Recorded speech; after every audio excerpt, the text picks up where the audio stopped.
Dear students, good morning, अस्सलाम वालेकुम। Students, आज हम ये पोएम पढ़ेंगे ज्योग्राफी लेसन।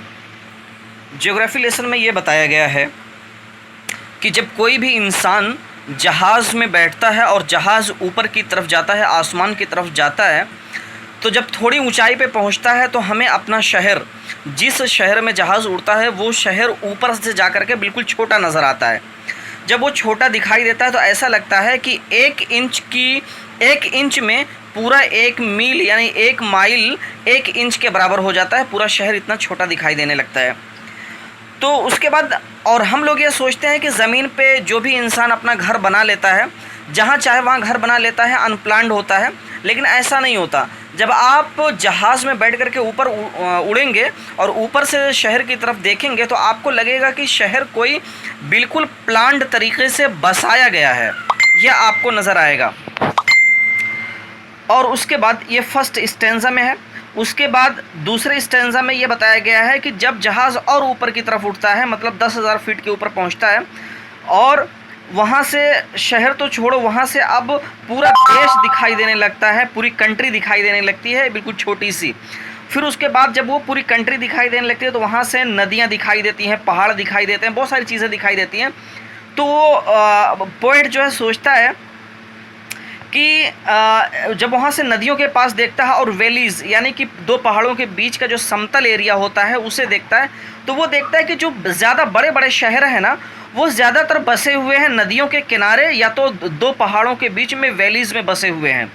फिर वो इसकी वजह बताता है कि द लॉजिक ऑफ ज्योग्राफी, यानी यहाँ पर बसने की जो वजह है वो वजह यह है कि जो पानी होता है ना और खाली जो समतल ज़मीन होती है वो लोगों को आकर्षित करती है, अपनी तरफ खींचती है।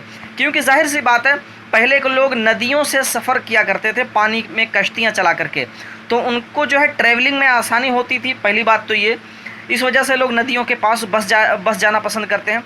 इसीलिए आप एक चीज़ देखेंगे, कभी भी जब आप ज्योग्राफी पढ़ेंगे तो दुनिया के जितने बड़े शहर हैं, चाहे वो बनारस हो, चाहे वो दिल्ली हो, जितने दुनिया के बड़े बड़े शहर हैं, आप देखेंगे दुनिया के सबसे बड़े शहर हमेशा किसी न किसी नदी के किनारे बसे आपको मिलेंगे, या तो समुद्र के किनारे या तो नदी के किनारे मिलेंगे। उसकी वजह यह है कि वहाँ पर ट्रैवलिंग करना आसान रहता है आने जाने के लिए, नाव और कश्तियों के ज़रिए से।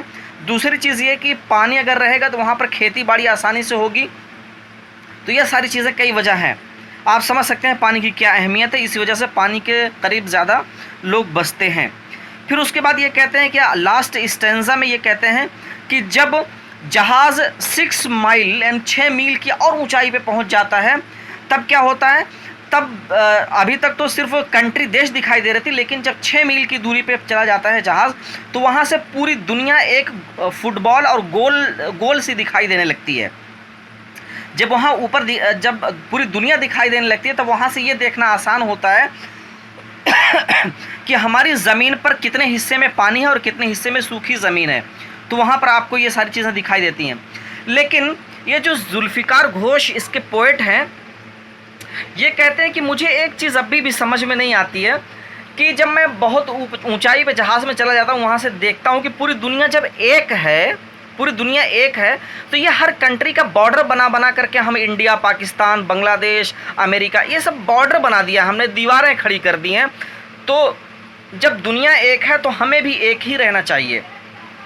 तो इस तरह से हमें जो है बॉर्डर नहीं बनाने चाहिए। बॉर्डर बनाने से क्या होता है कि हमारे और आपस में नफ़रत पैदा हो जाती है। मान लीजिए हम इंडियन हैं और बीच में बॉर्डर है, आगे पाकिस्तान है, अब तो हम क्या करेंगे, पाकिस्तान वालों से नफ़रत करना चालू कर देंगे। तो ये नफ़रत की वजह मुझे समझ में नहीं आती कि लोग क्यों दीवार बनाते हैं, क्यों क्या करते हैं। आइए हम लाइन बाय लाइन देखते हैं। When the jet sprang into the sky, it was clearly why the city had developed the way it had, seeing it scaled 6 inches to the mile। कहता है जब जहाज़ जो है, जेट मीन्स जहाज़ होता है, जब जहाज़ स्प्रेंग मतलब उठता है ऊपर की तरफ, आसमान की तरफ उठता है, तो ये बिल्कुल साफ़ हो जाता है, शहर बिल्कुल साफ़ दिखाई देने लगता है कि had developed the way it had, कि वो किस तरीके से बना है, डेवलप्ड बना है, तो वो किस तरीके से शहर बना है वो साफ साफ दिखाई देने लगता है।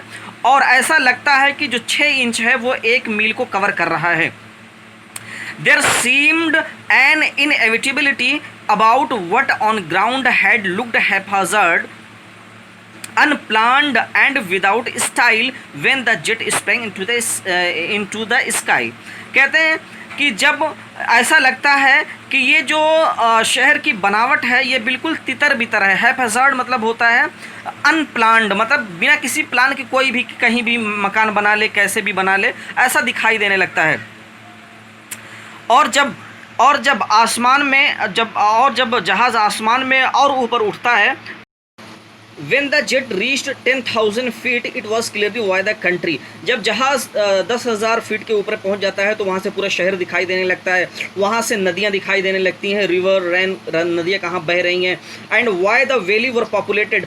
और ये भी चीज़ दिखाई देने लगती है कि क्यों जो है लोग वैली के पास में अपने पॉपुलेटेड मतलब बस जाते हैं। वैली मतलब दो पहाड़ों के बीच में जो समतल एरिया होता है। फिर उसके बाद इसकी वजह बताते हैं, द लॉजिक ऑफ जियोग्राफी। उसकी असल में वजह यह है वहाँ पर बस जाने की कि जो पानी होता है, जो ज़मीन होती है, अट्रैक्टेड मैन, लोगों को वो अपनी तरफ आकर्षित करता है, खींचता है। Was clearly delineated when the jet reach 10,000 feet. जब 10,000 फीट की ऊंचाई पे पहुंच जाता है तो ये बात बिल्कुल क्लियर हो जाती है। उसके बाद डिलिनिएटेड मीन्स होता है दिखाई देना, जाहिर हो जाना, बिल्कुल साफ साफ मामला, बिल्कुल साफ हो जाना। अगले लास्ट स्टेंजा में हम देखते हैं, When the jet rose 6 mile high. जब वो जेट यानी कि हवाई जहाज 6 मील की ऊंचाई पे पहुंच जाता है तो ये साफ हो जाता है कि ज़मीन गोल है और ज़मीन के कितने हिस्से पर समुद्र है और कितने हिस्से पर सूखी जगह है, लैंड है। जुल्फ़िकार घोष साहब आगे कहते हैं कि but it was difficult to understand. लेकिन ये समझना बड़ा मुश्किल होता है कि लोग जो ज़मीन पर रहते हैं या ज़मीन पर जो लोग पाए जाते हैं वो आपस में एक दूसरे से नफ़रत क्यों करते हैं।